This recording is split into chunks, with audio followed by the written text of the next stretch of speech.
Halo semua, kami dari kelompok 3 yang beranggotakan saya sendiri, Sia Santa Cruz. Saya Evelita Sinde.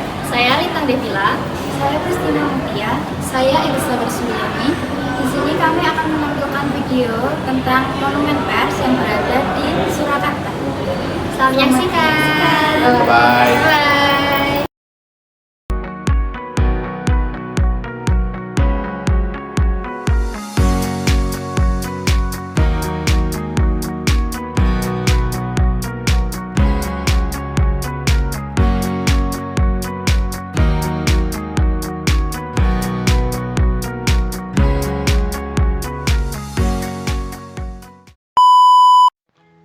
Apa itu pers?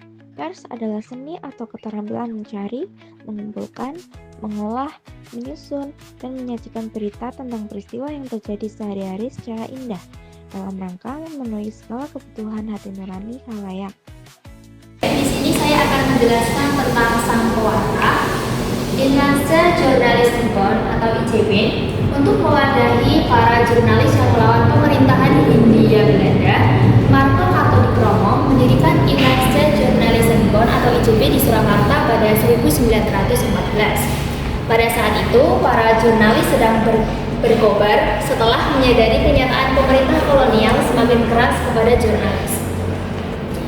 Indonesia Journalism Board belum mempunyai anggaran dasar dan rumah tangga sehingga belum disebut sebagai organisasi yang sah. Menerbitkan surat kabar Dunia Bergerak sebagai tanda bahwa penerbitan adalah organ dari dunia pergerakan. Surat kabar Dunia Bergerak dicetak oleh Insulinde di Bandung.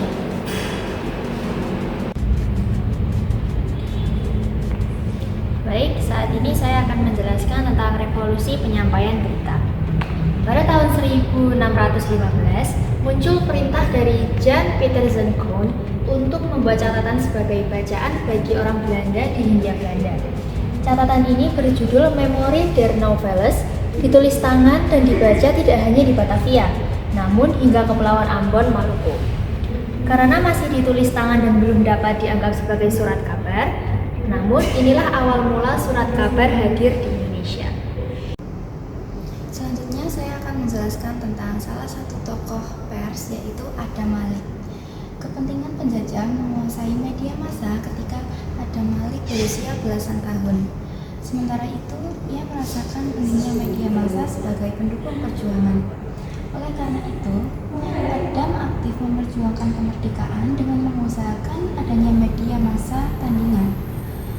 Ia bersama Sumanan, Sipahutar, Armin Pani, Abdul Hakim, dan Pandu Kartawiguna mempelopori berdirinya kantor berita Antara di Jalan Pinang Sela 38 Jakarta pada 13 Desember 1937. Gedung Antara di kawasan Pasar Baru dijadikan tempat penyebarluasan berita proklamasi, sehingga dinyatakan pemerintah sebagai gedung bersejarah dan cagar budaya. Selamat siang Kak, perkenalkan saya Elisa Bersuliani. Saya mahasiswa dari Universitas Setiabudi.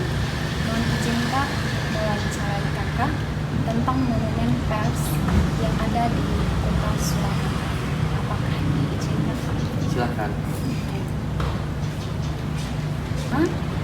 Apa itu monumen pers nasional dan apa peran pentingnya dalam sejarah pers Indonesia? Baik, sebelumnya perkenalkan dulu, nama saya Surya dan saya adalah staf pelayanan informasi yang ada di Monumen Pers Nasional. Untuk pertanyaan pertama, apa itu Monumen Pers Nasional dan bagaimana Monumen Pers Nasional berperan dalam sejarah pers di Indonesia. Baik, jadi Monumen Pers Nasional itu merupakan unit pelaksana teknis yang saat ini dinaungi Kementerian Komunikasi dan Digital. Sebuah unit yang memang kita merangkum sejarah pers yang ada di Indonesia, merawat, melestarikan, dan mengenalkan kepada masyarakat tentang apa itu sejarah pers di Indonesia. Dan Monumen Pers Nasional ini juga kita nggak hanya ada museum, tapi kita juga ada perpustakaan serta lombang dicetak. Kita ada koleksi berita itu dari sebelum kemerdekaan sampai saat ini. Dan lalu apa pentingnya Monumen Pers Nasional dalam sejarah pers di Indonesia? Pentingnya Monumen Pers Nasional dalam sejarah pers Indonesia yaitu kita merawat, kita menyimpan kita memperbaiki sejarah pers di Indonesia itu sendiri gitu. Jadi memang karena memang kita tuh basisnya adalah museum, jadi kita mengenalkan serta melestarikan tentang sejarah pers yang ada di Indonesia. Karena bagaimanapun sejarah pers di Indonesia itu kan sangat panjang, dan pers adalah wajah di tiap abad.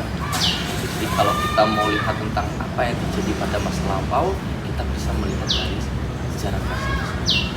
Terima kasih ya Kak. Untuk yang kedua, mengapa monumen pers dibangun di Surakarta bukan di kota lain? Baik, jadi ini sejarah yang cukup panjang. Kenapa akhirnya gedung Monumen Pers Nasional itu dijadikan sebagai museum tentang pers, dan kenapa di Surakarta nggak di tempat lain? Karena dulu itu tempat ini itu kan namanya adalah Sosiety Mangkunegara. Sosiety Mangkunegara ini dibangun atas siasat dari Mangkunegara 2007 dengan menugaskan Mas Agus Sampurno yang menginginkan sebuah gedung yang ditujukan untuk tempat berkumpul. Makanya di periode selanjutnya tempat ini juga sebagai tempat perkumpulan peristiwa-peristiwa penting. Misalnya tahun 1923 tempat ini juga sebagai tempat Kongres Jongjava yang saat itu sedang memerangi buta huruf. Tahun 1933 tempat ini juga sebagai rapat berdirinya organisasi penyiaran profesional pertama yang bersifat ketimuran, namanya adalah Solo Cerah Gerincing. Dan momentum titik balik Monumen Pers Nasional itu di tahun 1946. Tahun 1946, tempat ini juga sebagai kongres wartawan yang melibatkan wartawan dari beragam daerah dan melahirkan sebuah organisasi pers pertama di Indonesia setelah kemerdekaan. Namanya adalah Persatuan Wartawan Indonesia. Dan karena peristiwa tahun 46 itulah akhirnya di tahun 78 tempat ini diresmikan untuk umum sebagai museum tentang pers. Jadi jawabannya adalah di tahun 1946. Karena tempat ini merupakan tempat berdirinya organisasi pers